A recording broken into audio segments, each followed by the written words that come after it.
Y el día de mañana la doctora Claudia Sheinbaum Pardo rendirá protesta como la primera mujer electa en ocupar la jefatura de gobierno de la Ciudad de México. Su agenda está prevista de la siguiente manera: a las 8:30 horas llegará al Congreso local, que está ubicado en el cruce de Donceles y Allende, esto en la Colonia Centro.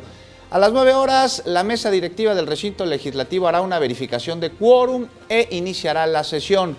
Uno a uno, los representantes de cada fracción parlamentaria fijarán posturas sobre este cambio de poderes. A las 11 horas se realizará el protocolo oficial para que la doctora Sheinbaum tome protesta. Ya como jefa de gobierno, rendirá su primer mensaje. A las 11:30, la titular del Ejecutivo local se dirigirá al Teatro de la Ciudad, Esperanza Iris, donde tomará protesta a su gabinete y emitirá un nuevo mensaje frente a alcaldes, gobernadores e invitados especiales. Alrededor de las 12:45 horas realizará una caminata por la calle de Donceles rumbo a la Plaza de la Constitución para inaugurar la instalación floral denominada Jardín Cultural del Zócalo.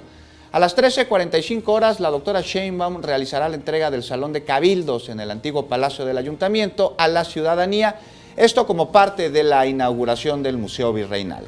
Sin duda, mañana será un día histórico para la capital del país.